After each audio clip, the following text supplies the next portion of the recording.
Bonjour à tous, aujourd'hui une nouvelle vidéo pour vous présenter un fond de carte que j'apprécie beaucoup et qui est peut-être pas si connu que ça, qui est le fond de carte OpenTopomap. Donc OpenTopomap est un fond de carte qui représente le relief sur la Terre entière accessoirement, avec des éléments de voirie, d'accord, et qui a plusieurs seuils de zoom. Un seuil de zoom global, on voit que le relief. À un seuil de zoom, on voit le relief et les infrastructures de déplacement et de transport, donc les routes. Plus je zoome, plus mon fond de carte va changer de forme. Donc là, je passe à un autre seuil de zoom plus grand. Et là, on voit que la sémiologie a changé. Alors, c'est un fond de carte qui, à mon sens, s'apparente au scan de l'hygiène, notamment au scan 25, scan 50, scan 100. Donc, plus je zoome, plus j'ai des informations qui vont être affichées.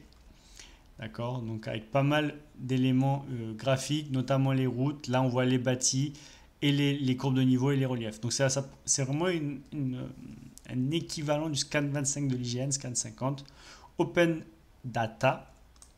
D'accord, donc ce fond de carte j'aime beaucoup, vraiment il est très très utile pour réaliser vos cartes rapidement. Donc il n'y a pas beaucoup d'éléments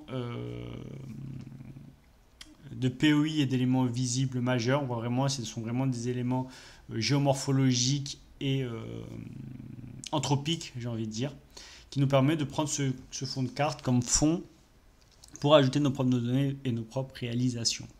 Donc c'est un fond assez utile que j'apprécie beaucoup.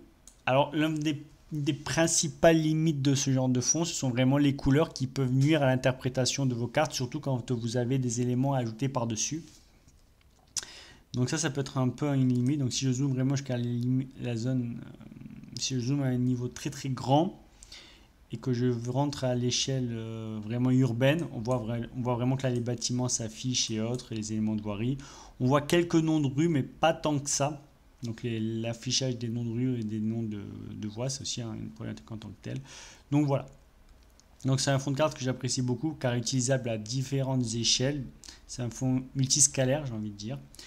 Et donc pour répondre à la question, à la limite que j'ai abordée tout à l'heure, à savoir les couleurs qui peuvent être trop prégnantes et donc qui peuvent nuire à l'interprétation de vos cartes, notamment si vous avez des données colorées, vous pouvez le passer en noir et blanc. Clic 3, Property, Symbologie, Colorize, je sais pas comment on dit, je m'en fous en fait. Je vais mettre noir, ok, ok. Et voilà, vous changez la couleur et là, vous pouvez le placer en noir et blanc pour rajouter vos phénomènes cartographiques, vos cartes, vos éléments cartographiques en couleur pour ne pas nuire à l'interprétation. Et donc là, vous avez quelque chose d'assez, j'ai envie de dire, ergonomique et flexible dans le cadre de la réalisation de vos cartes.